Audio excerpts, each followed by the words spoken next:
Hello, and welcome again to another segment of your local business showcase where we interview locally owned businesses in Schenectady County. Today we have two exciting businesses, and our first up is a lady who has lots of yummy things in her new cafe. Please welcome Sandeye Friedman of Sandeye's Cafe. Hi. So welcome, Sandy. Thanks for having me. Well, I'm thrilled that you're here, and I want to know all about your new cafe. You're up near Ellis Hospital. We are right by Ellis Hospital, just about a block down. Now, what kind of experience do you have to run a cafe? None. Oh. It's like a new business venture. So we thought we would try something different. And why a cafe? Because we thought about doing a bakery at first, and then we thought about doing a coffee house. Then we thought that the two things wouldn't be enough, so we decided to expand it to a cafe. And do you do your own cooking? We do our own cooking, baking. We're learning how to make cappuccinos, espressos. We're not so bad after a year. So you were a home cook before this? I was a home baker before this. Okay. My boyfriend, who's my partner, was the cook. So we came home one day and decided that we didn't want to work in the restaurants anymore and decided that we wanted to be self-employed. So you did have restaurant experience. As a waitress. Well, that's more than Sometimes. coming in. And how long did you do that? Couple years. So what kind of experience did you have to run a business? None. Isn't None that at all. amazing? It is the amazing. American dream. So did you take any classes ahead of time to learn No. how to run a business? No, I have a master's in psychology. So at least you know how to get customers. Kind of. That and a lot of advertising. A lot of advertising. Yeah. Do you locally advertising? Locally newspaper? advertise, yeah. Newspaper. The Clipper has been really helpful. Oh, the Clipper. We all know the Clipper. Everybody knows the Clipper. It doesn't, but I don't get your coupon in my neighborhood. I don't know. You got to talk to Sherry about that. I will. I will. So you say baking. Tell me some of the things that you bake. I have a gift. I can actually bake anything. Okay. So we do cupcakes, chocolate chip cookies, eclairs, scones, muffins. Notice I am drooling here all over the table. You didn't bring me any. No, but I did bring you a gift certificate so that you could come in for lunch. Ooh, yay. Because, of course, you know I can't eat sugar. So if you brought a cupcake, I'd be over here strangling That's myself. why I made it for a wrap or for a panini. Oh, So you yay. don't have to feel like you have to get something that's baked. Good, good, good. Well, thank you so much. You're welcome. So do you ever do any sugar-free baking? No, not usually. How It about... takes the fun out of it. Oh, I know. Well, it took the fun out of eating baked goods when I couldn't have sugar Cupcakes are anymore. supposed to be sweet. Yes, I know. I know. So your partner does the cooking, and that's making sandwiches, soup. what else? Wraps, paninis, salads, soups. Okay, soup. Now, yeah, let's talk about soup because Let's that's talk about soup. Yeah, let's talk about soup.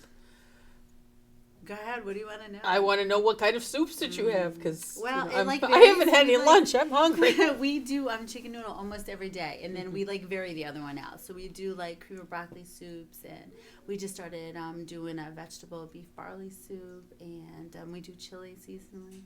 So it varies. We change it. It actually kind of depends on what we're in the mood to do for the day.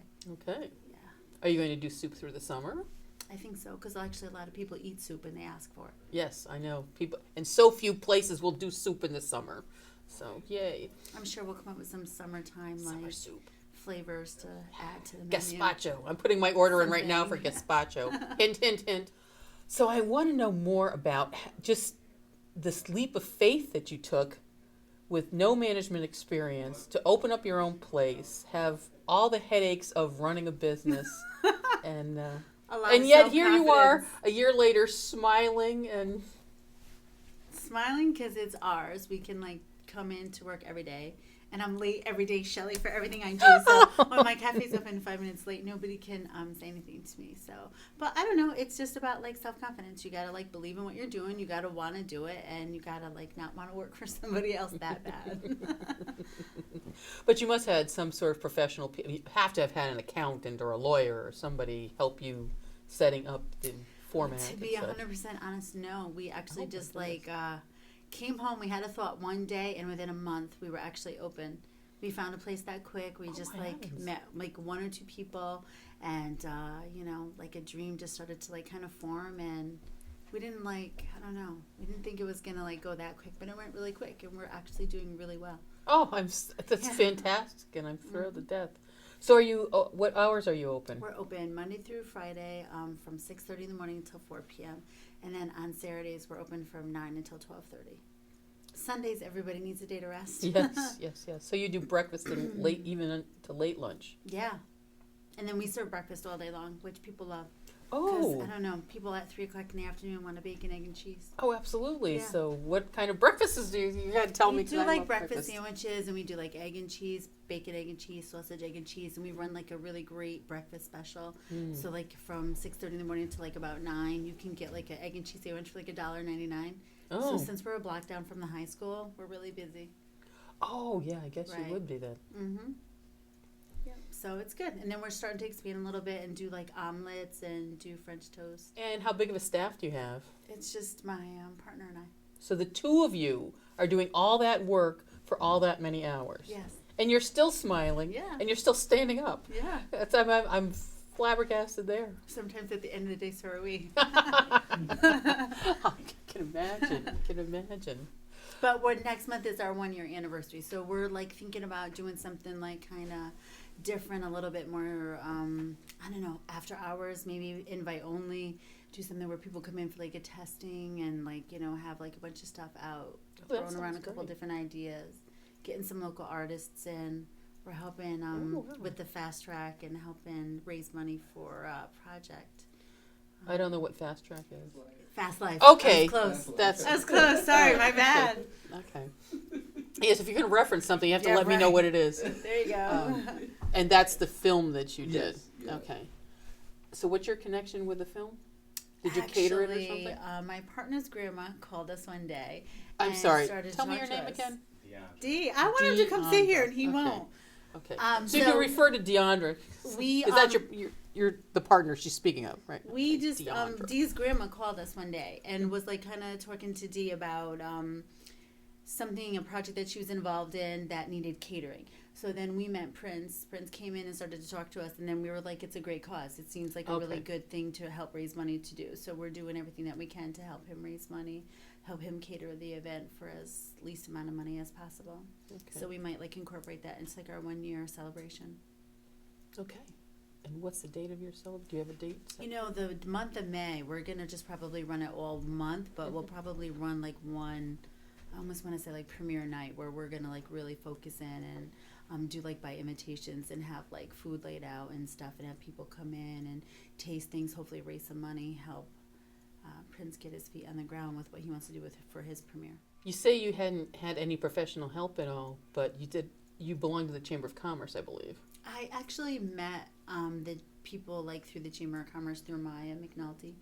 She was like a girlfriend that I had gone to high school with, and then I met Scott. Once I met Scott, I was off and running. It Is was there that anybody in quick. town who doesn't know Maya McNulty? No. Let me ask that. Or Scott for that matter. So once I met Scott and he like kind of plugged us into like the right avenue, we found a place. I knew as soon as I walked in the door that was going to be the place that we were going to move into. It just felt right. It was small. It Right. seemed manageable. And I went home and I said to Dee, I found a place. And he was like, yeah, okay. And I was like, no, we're going to open in a month. And not only did we open in a month, we went on a week cruise the week before we opened, and we still my pulled it off. gosh. Yeah. Oh, that's really where your passion and your dreams and hard work And a come lot to of runs to fruition. Dunkin' Donuts at 3 o'clock in the morning Oh, when we my still had heavens. hours of cleaning to do. I can imagine. Yep. I can't even get my laundry done in that amount of time. It took us about 3 weeks from ceiling to floor and to stock the kitchen and to get all the permits. And everybody in Schenectady was actually really helpful. Like they knew we had like a goal. I was like very determined, very persistent. And, we were in St. Thomas and I wanted to like take out my cell phone and check the progress. And Dee was like, Sandy, don't you dare touch that cell phone. It killed me that week. But when we came back, we like had a couple days to open. And then we opened up on time and everything. Everybody pulled through. All the stuff went into motion while we were gone.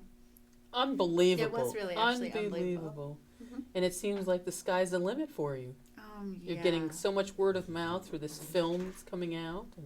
Well, we're trying to help him get word of mouth through us. But being the caterer to a film, which we're going to talk about the film in just a moment, hopefully.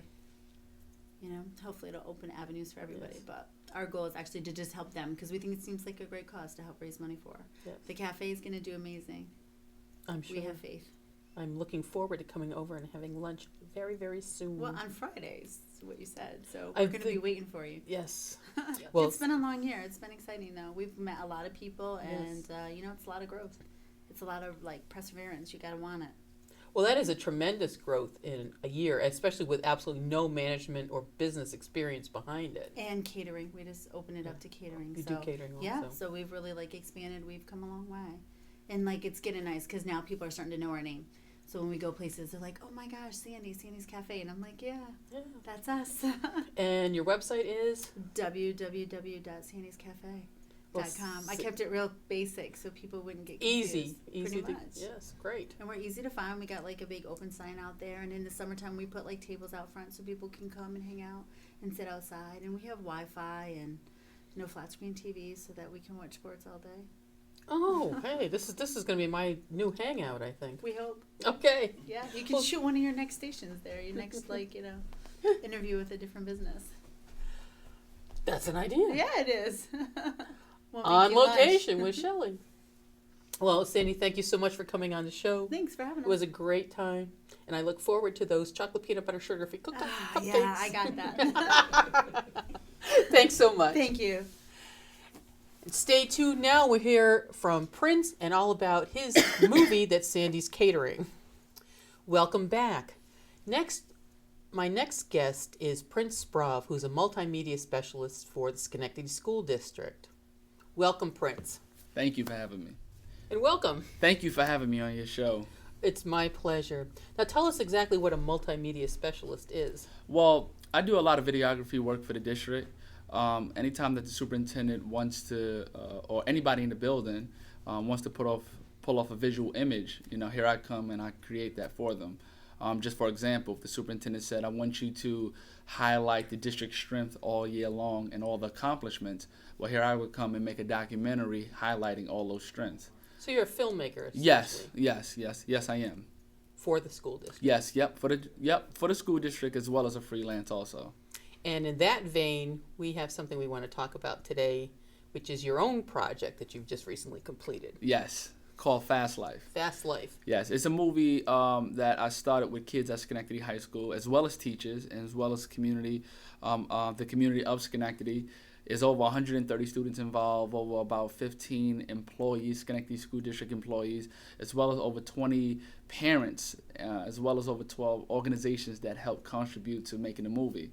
So, for the most part, the film was it took us over 2.5 years to make the film alone. Everybody pulled through. We shot scenes at Ellis Hospital, Newest Lunch, Vale Cemetery, New Bethel Community Church with a pastor there, Vincent E.T., did an actual eulogy for a funeral scene. And then we had Daly's Funeral Home actually transport a casket where a student who, a character that died in the movie had to get in the casket.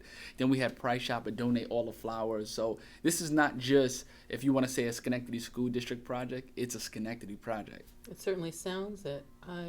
Is there a narrative involved in this? Yes, there's quite a bit of stories that's involved in this, highlighting what's going on with the youth today.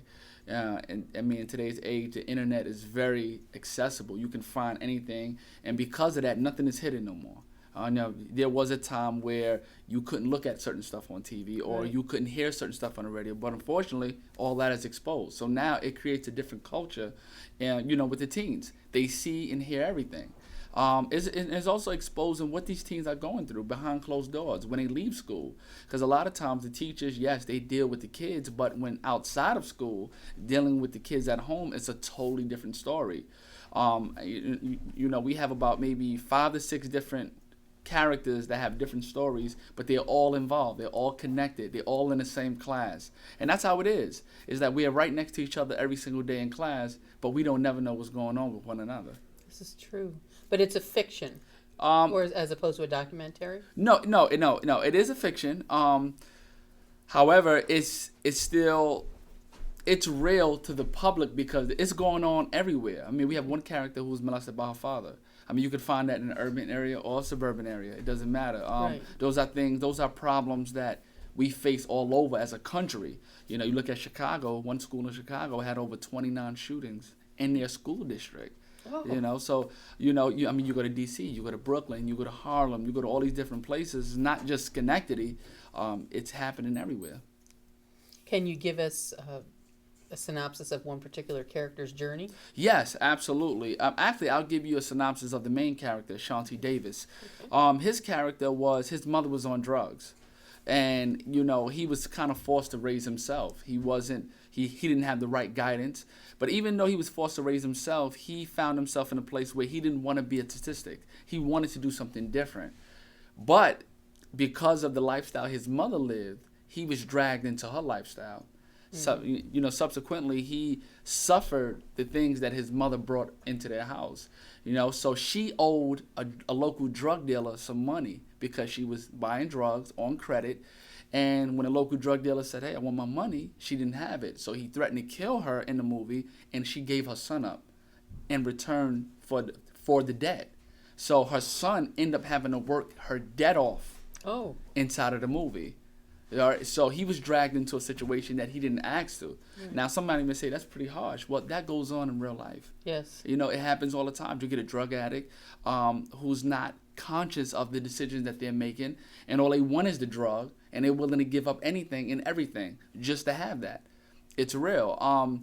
So this character, he goes through this journey, and even though he was dragged into this, the ultimate goal was that at the end of the day, whether you're dragged into it or whether you created it, you still have a decision. He could have made a decision to basically say, you know what, I don't want to take this. I want to go to the police. I want to do something totally different. I don't care. I'm going to go get help instead of handle it by myself. Well, unfortunately, that's what happens. A lot of these kids, they take the problems on themselves, and they end up trying to face these big problems by themselves and end up getting drowned. Well, that's what happened with him. You know, I'm not going to give the whole story away because I don't want, I want you to have some type of suspense about what the movie is about. But in the end, it's not a good ending for him. You know, he tries to make his way out, but he doesn't. He doesn't. And his mother has a big part to blame for that because she put him in that situation. Mm-hmm. And how many parents are actually putting their child in a real bad situation? You know, how many parents are not looking after their child? How many parents are not checking their child's Facebook or really, finding out what's going on, going up to the school, going up to the parent conference meetings, being really involved in their child's life? Or are you just letting your child just go out anywhere, everywhere, not checking on them, coming when they want to? All that plays a big part. So without giving the end away, how does your film resolve some of that for children? Well, what happens? It's an awareness film. Okay. Because we're not here to, it's an awareness film, but we want to make everybody accountable for what's going on. Because if we can drive by every single day in our neighborhood and see what's going on and not do nothing about it, then we're just as guilty as the people that's making it bad. Yeah. So we want to expose it. We want to let people know, listen, there's a difference between hearing it and seeing it. This stuff is going on in our neighborhood, whether you want to believe it or not. So what are we going to do about it now? Now, this film is also to open up an avenue for kids to feel comfortable enough to come forward and talk about it. That's the biggest issue. It's a breakdown between the adults and the kids and the communication line. That bridge is just, burned. Kids feel like adults don't understand. Adults feel like kids don't have no problems. So how do we connected to? How do we bring them to a place where they say, I want to make set up a discussion where kids can be transparent and really talk about what's really going on in their lives? Because when you talk about it and you start dealing with it, it's therapy. You notice that sooner or later you find yourself in a place saying, I'm not hiding from it. I'm not running from it no more. I want to deal with it.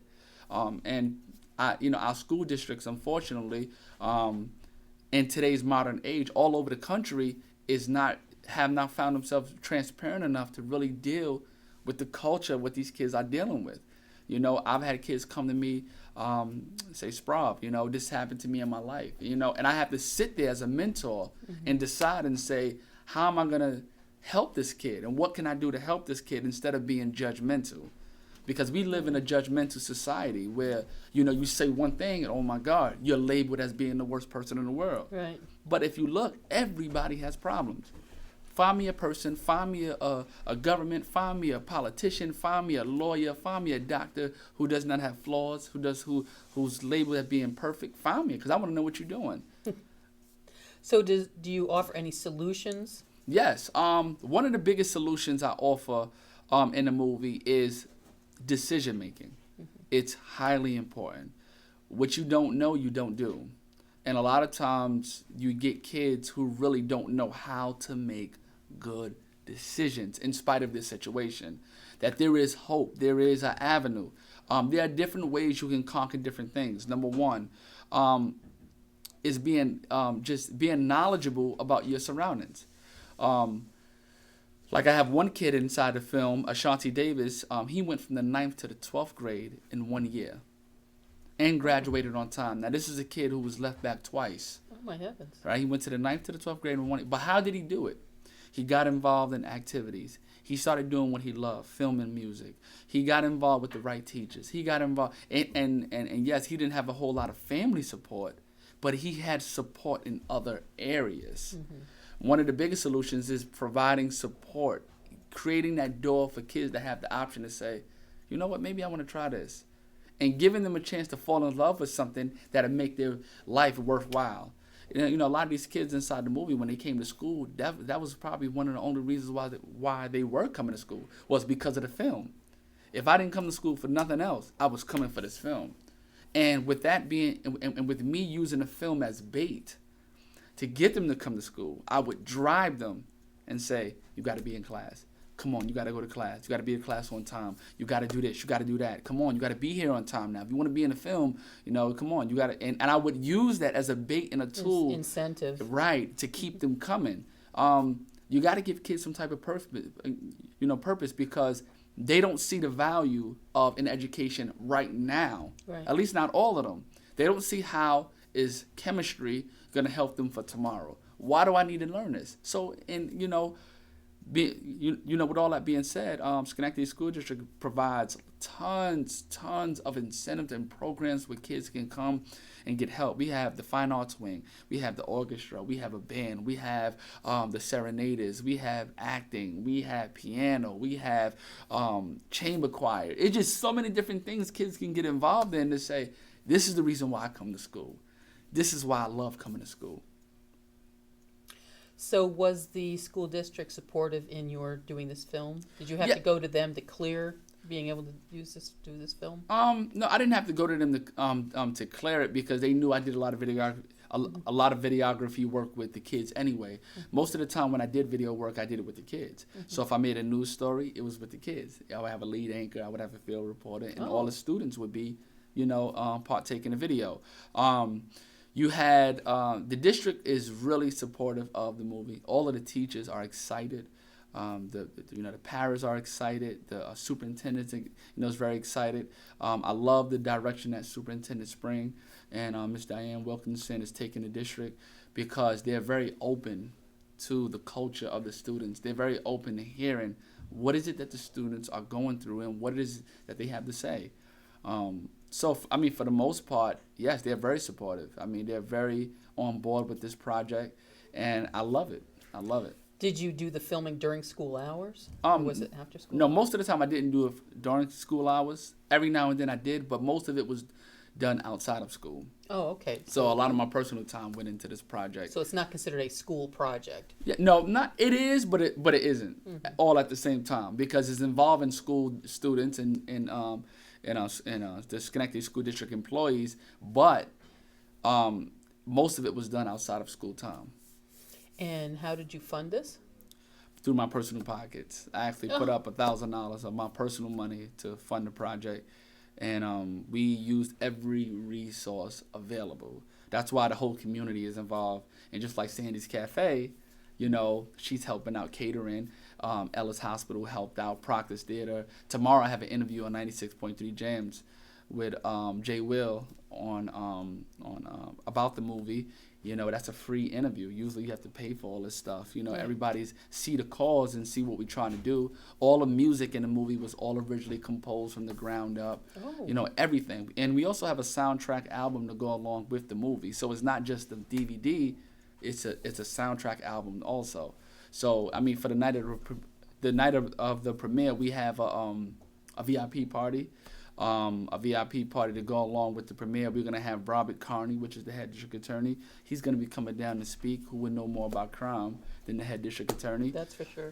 And basically, I just, you know, the message is we just want to send this message out to the public and say we're not going to shut up.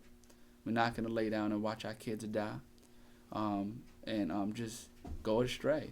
And we have to do everything. I say this everywhere I go, and this is a quote that I always use. It's not a parent thing. It's not a school district thing. It's a community thing. And it takes a village to raise a child. It certainly does. Now, the name of the film again is Fast Life? Yes, Fast Life.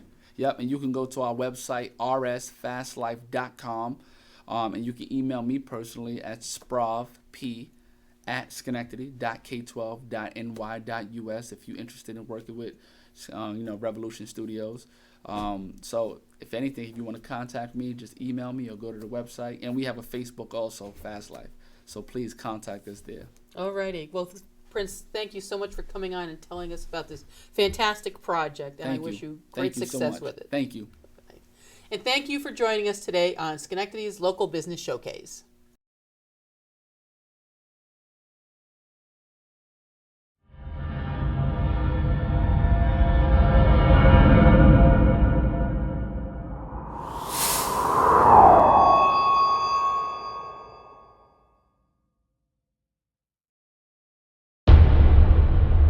When we choose the road to disaster,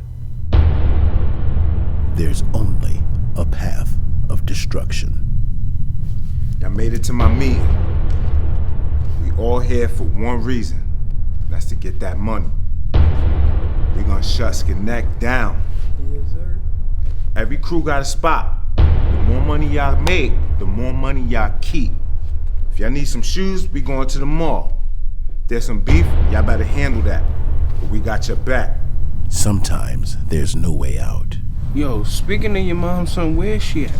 Man, you already know, man. She outside doing her like she always do, man. Not even worrying about me. Cause you already know, man. I'ma do me. I'ma get out the hood, man. I ain't gonna be like anybody else up in this hood, man. There's nothing you can do for me. I'm 18 years old. I'm about to graduate. Like, how can you help me? Can you be honest? Can you at least tell me, how did you get the bruise? How did you get it? 25 years chasing quick money, Sean. Do you really want to give that up? And I can't get a break, then you can't get a break. I'm sorry. I should have been there for you. Remember that day I made that promise that I'd do something with my life? All you gotta do is look presentable, to use what you got to get what you want. It's very simple. Where do you see yourself in 5 years? 5 years? I ain't been thinking that far. To be honest with you, I'm just trying to make it through today. See this man in your life? No. No? Never seen him? Never. A breaking point will make us face the only truth to escape this fast life. That's your word? That's who you call your mans? I was your mans. I was your family. Pito, answer my question. How old are you? I'm 16. From the minds of Revolution Studios, an epic urban tale of ruin, redemption, and restoration. I'm all you got. I got nothing! I love you though. I do! I'm out of this game. I'm not doing this no more. Only way you getting out, son, is in a body bag. Somebody just shot my knees! I don't know! 14 Chestnut Street! Oh my God, God! Oh my God, God! Fast